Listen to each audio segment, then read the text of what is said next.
నమస్తే. ఇప్పుడు మీరు చూడబోతున్న వీడియో ఖచ్చితంగా మీకు ఉపయోగపడుతుంది, నచ్చుతుంది కూడా. మరి మీకు నచ్చిన విషయం నాకు తెలియాలి అంటే ఈ వీడియోని మీరు లైక్ చేయాలి, షేర్ చేయాలి, అలాగే మన ఛానల్‌ని సబ్స్క్రైబ్ చేయాలి. మీ సపోర్ట్‌ని నాకు అందిస్తారు కదూ! ఓకే. ఇప్పుడు వీడియోని స్టార్ట్ చేద్దాం. నమస్తే. Welcome to our channel. నేను కుప్పా పద్మిని. ప్రస్తుతంతో పాటు ప్రముఖ ఆధ్యాత్మికవేత్త, వాస్తు జ్యోతిష పండితులు, లలిత ఉపాసకులు, వాస్తు జ్యోతిష శిక్షణ నిపుణులు బ్రహ్మశ్రీ నానాజీ పట్నాయక్ గారు మనతో పాటు ఉన్నారు. మాట్లాడదాం. సార్ నమస్తే సార్. శ్రీమాత్రే నమః. సార్, శ్యామలా నవరాత్రులు వస్తున్నాయి అత్యంత వైభవపేతంగా. అయితే కొన్నాళ్ళ ఒక 3-4 ఇయర్స్ నుంచే చాలా యూట్యూబ్ పుణ్యమా అనే అంటాను. ఖచ్చితంగా యూట్యూబ్ పుణ్యమా అమ్మవారికి దగ్గర అవ్వటం అనేది జరుగుతూ ఉంది. చాలా చాలా సరస్వతీదేవి, వాగ్దేవి, శ్యామలాదేవి అని అంటే అమ్మవారి కృప ప్రతి ఒక్కరి పట్ల ఉండాలి, మన పిల్లలకు ఉండాలి, వాళ్ళ ఉజ్వల భవిష్యత్తు కోసం. అయితే ఇక్కడ ఖచ్చితంగా మీరు నాకు చెప్పాలి సార్, క్లారిటీ కావాలి. ఎందుకంటే జనాలు చాలా కన్ఫ్యూజన్ లో ఉన్నారు. ఒక్కొక్కళ్ళు ఒక్కొక్కటి చెప్తున్నారు, చెయ్యకూడదు అని చాలా డంకా బజాయించి చెప్తాము అని అంటారు చూసారా. అలా అసలు శ్యామల జోలికి వెళ్ళకండి, చెయ్యకండి, ఉగ్రం ఉగ్రం ఉగ్రం ఏంటి ఉగ్రం వీరం మహావిష్ణువు అని చెప్పి మన నరసింహస్వామిని అంటారు. మెల్లమెల్లగా నరసింహస్వామిని కూడా దూరం చేసేటటువంటి ప్రయత్నాల్లో ఉన్నారేమో అని అనిపిస్తుంది. ఆంజనేయ స్వామి కూడా ఉగ్ర రూపమే, ఆయనను కూడా దూరం చేస్తారేమో. ఐ డోంట్ అండర్స్టాండ్, ఏంటి ఉగ్రం ఏంటి, అసలు చేయకూడదా శ్యామలాదేవిని, ఆరాధించకూడదా, అసలు what is your thought process sir? ఖచ్చితంగా మంచి ప్రశ్న అడిగి ఖచ్చితంగా చెప్తాను మీకు ఇక్కడ ఏంటంటే అమ్మా, శ్యామల అనే అమ్మవారి యొక్క స్వరూపాన్ని ఫస్ట్ మీరు అర్థం చేసుకోవాలి. నాలెడ్జ్ ఎక్కడుందో దట్ ఈస్ శ్యామల. అది ఎనీ నాలెడ్జ్. చిన్నపిల్లవాడు అమ్మ అని ఒక ముద్దుగా అన్నాడంటే దట్ ఈస్ శ్యామల. ఒక చాగంటి వారు, సామ్వేదం వారు, గరికపాటి వారు, మీరు ఎవరైనా అద్భుతంగా ప్రసంగాలు ఇస్తున్నారు, ఎంతమంది అంటే ఇంకా చాలా మంది ఉన్నారు, నేను అందరూ చెప్పట్లేదు, వాళ్ళందరూ ఎవరైతే ప్రసంగం చేస్తున్నారో దట్ ఈస్ శ్యామల. శ్యామల అమ్మవారు మీకు మహాకవి కాళిదాసు గురించి మీరు వినే ఉంటారు. అతనికి దర్శనం శ్యామల అమ్మవారు ఇచ్చింది. ఫస్ట్ కాళిగా వచ్చి శ్యామలగా మారినప్పుడు ఆయన ఆ దండకం, శ్యామల దండకం.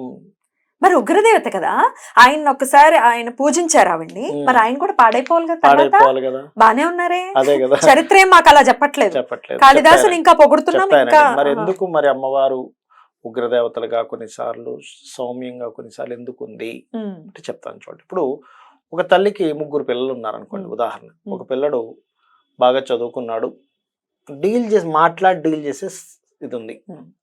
ఇంకో పిల్లవాడు ఫైట్ చేయగలుగుతాడు, అక్కడ ఎవరైనా అడ్డం పడతాయి అని చెప్పి తీసించేయగలుగుతాడు. ఇంకో పిల్లవాడు ఇంకొక టాలెంట్ ఉంది అనుకుందాం. గొడవ వచ్చింది, ఎవరిని పంపిస్తారు మీరు? ఫైట్ చేసేవాడిని. అరే నువ్వు వెళ్ళరా ఫస్ట్ అంటాం. తల్లి ఎవరిని పంపిస్తుంది? ఫైట్ చేసేవాడిని. శాంత స్వరూపుని పంపించదు. చిన్నగా మాట్లాడి రావాలంటారు, నువ్వు వెళ్ళకరా, నువ్వు వెళ్తే గొడవ అవుతుంది, నువ్వు వెళ్ళి అంటారు. ఎగ్జాక్ట్లీ సిచ్యువేషన్ ని బట్టి హ్యాండిల్ చేయాలి. సిచ్యువేషన్ ని బట్టి మనకున్న 3 పిల్లల్లో 3 పంపిస్తున్నాం, ఒక్కొక్కరిని పంపిస్తున్నాం. అవునా? కరెక్ట్. ఇంతమంది దేవతలు ఎందుకంటే మనకి నీకున్న సిచ్యువేషన్ ఎలాంటిదో దానికి నువ్వు హ్యాండిల్ చేసే శక్తి నీకు రావాలంటే ఆ అమ్మవారి రక్షణ ఉండాలని. సిచ్యువేషన్ ని హ్యాండిల్ చేసే రక్షణ కోసం ఆ రక్ష కావాలి నీకు. అంతేగాని అమ్మవారిని ఏదో పూజించేసే కానీ నీకు ఏదో అయిపోవడం ఉండదు. అలా అనుకుంటే అది పూర్తిగా అజ్ఞానం, అవిద్య అంటారు. ఎందుకు ఇంతలా నెగటివిటీ స్ప్రెడ్ చేస్తున్నారు? నాకు బాధ అనిపిస్తుంది. అంటే ఒకటమ్మా తెలియక, ఇంకోటి ఏంటంటే ఎందుకు అంటే చెప్తాను చూడండి. దీనికి ఇంకొకటి ఉంది, ఇది కూడా చెప్తాను. ఎందుకు కొంతమంది పెద్ద వాళ్ళు కూడా ఎందుకు వద్దంటారు కూడా చెప్తాను నేను మీకు. ఈ శక్తి ఎలాంటిదంటే దశమహావిద్యలు. శ్యామల దశమహావిద్య కాదు, మాతంగి దశమహా అంటే శ్యామల అమ్మవారే మాతంగే శ్యామలగా ఉందంటారు అక్కడ. మాతంగి దశమహావిద్యల్లోకి వస్తుంది, శ్యామల రాదు. ఆవిడ శ్యామల అమ్మవారు రాదు. అలా అయితే లలితాసహస్రనామాల్లో కూడా శ్యామల అమ్మవారి నామం వస్తుంది. మరి ఆపేయంటారేమో సార్, నాకు భయంగా ఉంది సార్. లలిత సహస్రం కూడా చేయకండి అని మొదలు పెడతారేమో.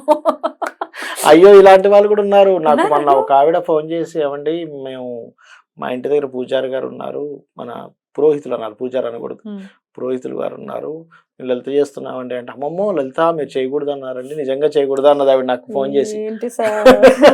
అదేం లేదమ్మా, చేసుకోవచ్చు తల్లి, అపశబ్దం రాకుండా అంటే తప్పు పలకండి అమ్మా, తప్పులు పలకకుండా చేసుకోండి. అయితే ఈ దశమహావిద్యలు కూడా ఎందుకు వద్దంటారు కొంతమంది అంటే, దీనికి ఉన్న ఎనర్జీ ఎలాంటిదంటే, ఈ దశమహావిద్యలు నేర్చుకునే ముందు శాంతంగా ఉండాలి మనిషి. ప్రశాంతంగా అంటే మీకు ఏమైనా సరే ఏమి ఇది అవ్వకూడదు, చలించకూడదు. మీరు అంటే కోపాలు తెచ్చుకుని చేయకూడదు. ఎందుకు చేయకూడదు అంటారంటే, దశమహావిద్యలు చేసే వాళ్ళు గనక కోపిస్తే వాళ్ళకి ఎఫెక్ట్, వీళ్ళకి ఎఫెక్ట్, వీళ్ళకి కూడా ఎఫెక్ట్. అందుకని ఎందుకు అనవసరంగా ఇవి చేసుకుని మీరు అంటే మీ ఇంద్రియాలు కనుక మీ ఆధీనంలో లేకపోతే మీరు దశమహావిద్యలు దాకెందుకు నరసింహస్వామిని చేస్తే కూడా. నరసింహస్వామిని చేసాము, విపరీతమైన కోపంతో అవతల వ్యక్తిని అన్నాము, అవతల వ్యక్తి ఎఫెక్ట్ అంటే దుర్వినియోగం చేసావుగా, నీకు ఎఫెక్ట్. అందుకని మనం ఇంద్రియాలు సరిగ్గా పెట్టుకోలేమేమో అని అంటారు. కానీ శ్యామల విషయంలో అలా కాదు. శ్యామల అమ్మవారి మీరు ఆ పరివారం చూస్తే కనుక అందరూ చిలకలు ఉంటాయి, వీణలు ఉంటాయి తెలుసా. అతని ఆవిడ పరివారంలో కూడా అందంగా అమ్మవారు, శ్యామల అమ్మవారు రూపం కనుక మీరు గమనించినట్లయితే 2 చిలకలు అమ్మ, ఇటు ఇటు రామచిలకలు. దాని తర్వాత కింద వీణ, అష్టభుజాలు కదా. ఇంకొక 4 భుజాల్లో లలిత అమ్మవారికి ఉంటాయి. కొన్నిట్లో శంకు చక్రాలు ఉంటాయి, కొన్నిట్లో ఏంటంటే అష్టభుజాలు. దాంట్లోనేమో మీకు అమ్మవారికి పాశము, అంకుశము, చెరకు వెళ్ళు, పూలబాణాలు ఉంటాయి. అవి కూడా ఉంటాయి శ్యామల అమ్మవారికి. అంటే లలిత స్వరూపం అక్కడ కనెక్ట్ అయింది. ఎందుకంటే గేయ చక్ర రథారూఢ అనే నామం, గేయ చక్ర రథారూఢ అనే దీనికి అమ్మవారికి సంబంధం ఉంటుంది. ఈ అమ్మవారిని శ్యామల అమ్మవారికి బండాసురుడి యుద్ధం ప్రారంభమయ్యేటప్పుడు లలితా అమ్మవారు స్వయంగా అతని అంగుళీకాన్ని తీసి అమ్మవారికి తొడుగుతుంది. శ్యామల అమ్మవారికి మంత్రిని దేవత అంటారు అమ్మవారిని. మంత్రిని ఆమె పేరు, అందులో లలితానామాలు మంత్రినిగా పిలువబడుతుంది. అంటే మంత్రాంగము అంటే ఒక ప్లానింగ్, ఏదైనా ఒక ప్లానింగ్ మీకు కావాలి అంటే శ్యామల అమ్మవారిని చేసుకోవాలి ఖచ్చితంగా. మీరు ఇప్పుడు పిల్లలు ఉన్నారు చూసారా, చిన్నపిల్లలందరికీ కూడా శ్యామల దండకం నేర్పించాలి.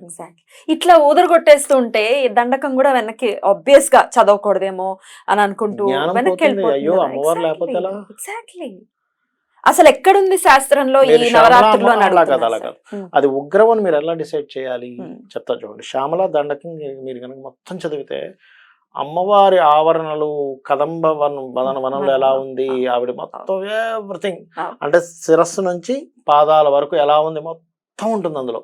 అక్కడ ఉగ్రం ఎక్కడుంది? ఒకవేళ ఉగ్రం ఉన్నా, నేను మీకు ఇందాక చెప్పిన లాజిక్ ఏంటి, 3 పిల్లలు ఉంటే మీ స్థితిని బట్టి ఆ పిల్లవాడిని పంపిస్తారు. అరే వాడు ఎవడో చూడరా ఇంటి ముందు వచ్చేది కేకలాసనని వీడు వెళ్తాడు, వీడే హ్యాండిల్ చేయగలడు దాన్ని. అలాగే అమ్మ అన్ని రూపాల్లో మనకి ఏది కావాలంటే అమ్మ దగ్గరికి వెళ్తాం. అమ్మ ఎవడో నాకు భూమి ఇచ్చేసారు వారాహి, అంతే కదా. మరి ఇంకోటి ఏదో ఆయుష్ తగ్గిపోతుంది పిల్లవాళ్ళకి, ఖాళీ చేస్తుంటే ఆయుష్ పెరుగుతుంది తెలుసా మీకు. ఖాళీ ఉపాసకులు కొన్ని 100 సంవత్సరాలు బతికిన వాళ్ళు ఉన్నారు. త్రైలింగ స్వామి 300 సంవత్సరాలు బతికాడు ఆయన. త్రైలింగ స్వామి ఖాళీ ఉపాసకుడు ఆయన. అట్లాగే ముఖ్యంగా దశమహావిద్యలు ఎందుకు చేస్తారో కూడా చెప్తానమ్మా, వచ్చింది కాబట్టి.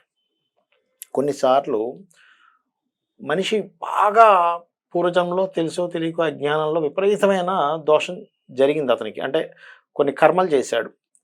అవి నార్మల్గా పూజ చేసే వాటికి పోతుంది, అంటే ఈ ఎనర్జీ సరిపోదు దానికి.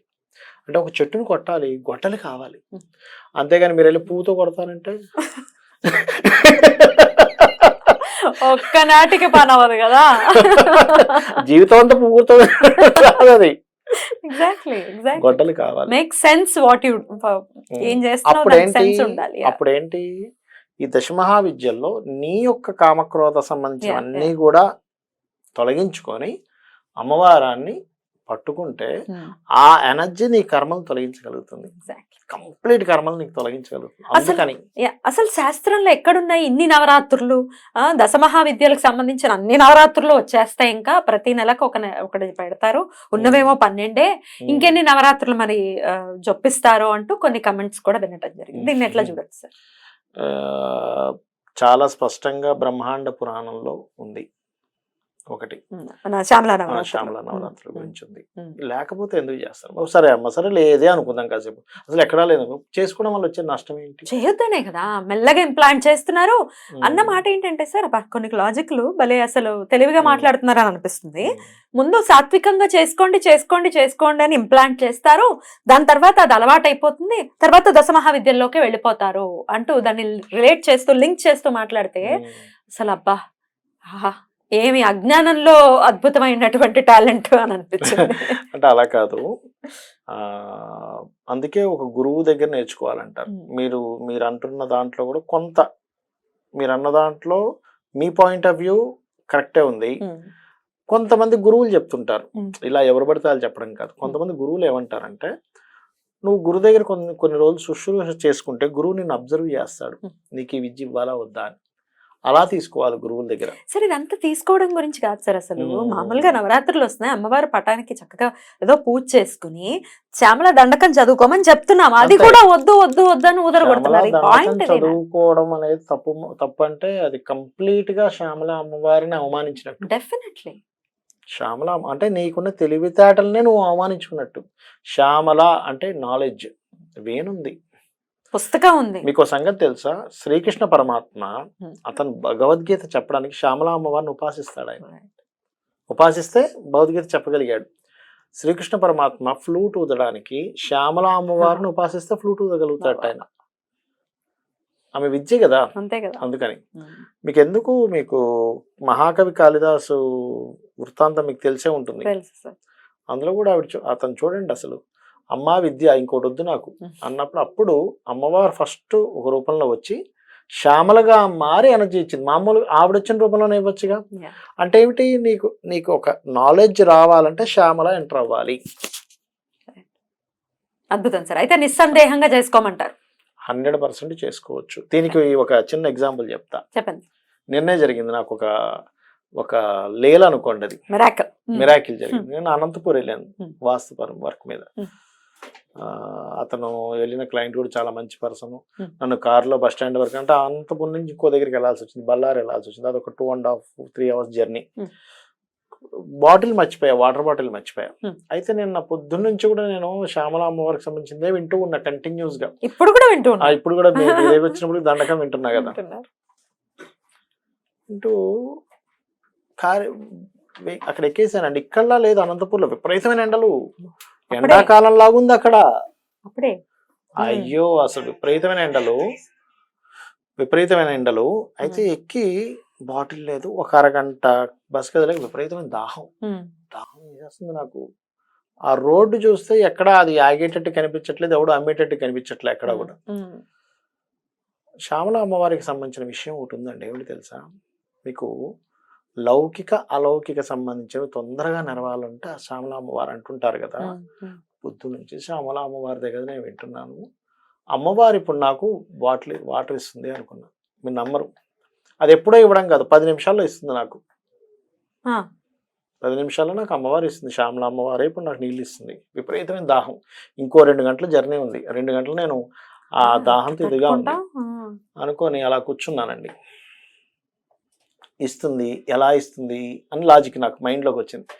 ఎక్కడైనా ఆగితే ఎవడైనా పిల్లవాడు బాటిల్ కొనుక్కోమని ఇస్తాడా కిటికీ దగ్గరికి, లేకపోతే ఎక్కడైనా ఆగినప్పుడు కొంచెం ఎక్కువసేపు ఆగినప్పుడు మనమే దిగేళ్ళి కొనుక్కుంటాం. ఇలా ఏమైనా ఈ రెండిట్లో ఒకటి జరగాలి, ఇంతకు మించి ఇంకోటి జరగడానికి ఆస్కారం లేదనుకుంటున్నా. చూడండి, లాజికల్ గా ఆలోచిస్తాం మనం. కానీ అమ్మవారు ఇస్తుంది. ఎప్పుడో నీకు బస్ స్టాండ్ దాకా వెళ్ళిపోయి అక్కడ కొనుక్కోవడం కదా, నాకు ఇప్పుడే కావాలి, ఇంకో 2.5 గంటలు నాకు గొంత ఎండిపోతుంది.